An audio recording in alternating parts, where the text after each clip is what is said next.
So today we are going to talk about the book by Mitch Albom, and it is For One More Day.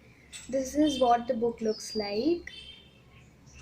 Is the best-selling author of the book Tuesdays with Maury and the Five People You Meet in Heaven. People know him for the book Tuesdays with Maury because that kind of gained a lot of critical acclaim, and people love that book. So people only know Mitch Albom for his book Tuesdays with Maury, but this one is one of his best works. In fact, I love this book even more than Tuesdays with Maury.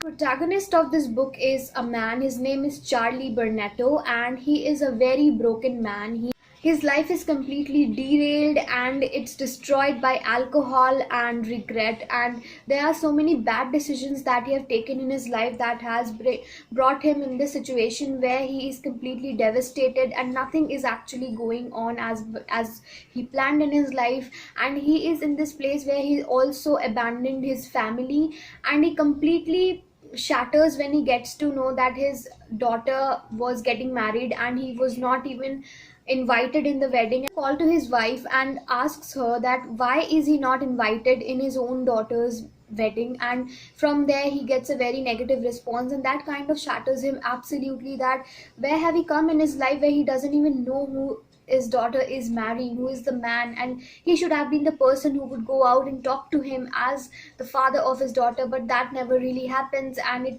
it makes him question every decision that he has taken in his life till now.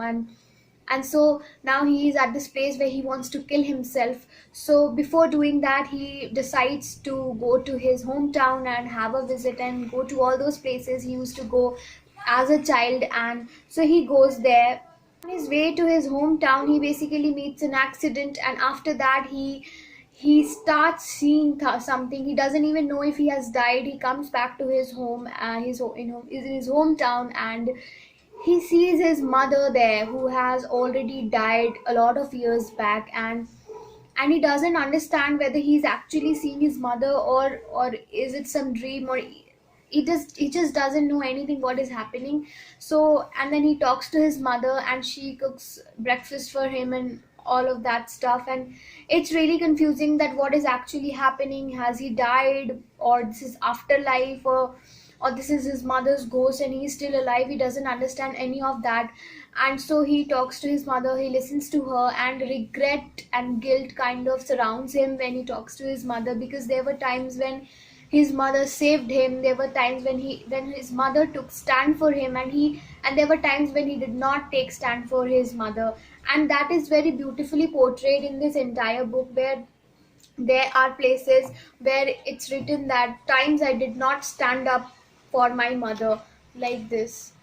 And just in the same way, it's also there when times his mother stood up for him. So it's very beautifully it's portrayed how you do not value your mother, your parents that much when you are a child, and how much they stand up for you, how much they always protect you. But there are times when you completely abandon and completely leave your parents like that, and you just do not take as much care, you take them for granted. And it's very important for you to realize what your parents do for you, because that kind of makes the person that we are, and it shapes our personality in a very in a way that we start valuing all these things. Because when we are children, we have parents. When we are young, when we are with our parents, we are safe and we have someone to protect us.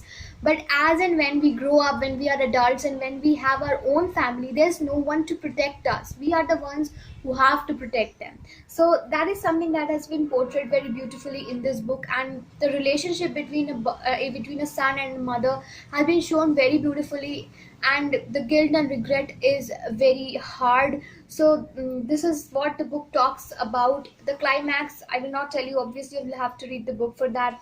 So this is what the book is, and it's quite small. You can see the size of it, although the pages, how many pages, it's for 197 pages. Also, this is very cute thing that I found, and it's written, the book is dedicated with love to Rhoda Albom, the mommy of the mummy, because he was dressed as a mummy when he was a child. Mitch Albom. So Mitch Albom wrote this book for his mother, and that completely summarizes everything pretty much. Because narrative, the way the book has been written, the language and everything is very lucid. It's written in a very poetic manner. You will get to read a book that is so flowy, the way it flows, and you will completely fall in love with the writing style of Mitch Albom. It connects with you instantly. The moment you start reading, you are hooked with the book. That's the kind of book it is, that once you pick it up, you will have to finish it, and that's the kind of book it is, and it's lovely. So if you're looking forward a book that will make you emotional, that will also give you some enriching literature, that will make you learn new words, although this book is not very tough, but it's written in a way where you will get a few words that are thrown in here and there, and you will get to learn some new words. So that is also there. Also, the book will make you really emotional, and that it will also help you process your emotions for your parents and for the loved ones that you have. So do go and read this book if you want to read something like that. If you like what you see so far, then do click on the subscribe button so you are notified every time I upload a new video. And until then, goodbye.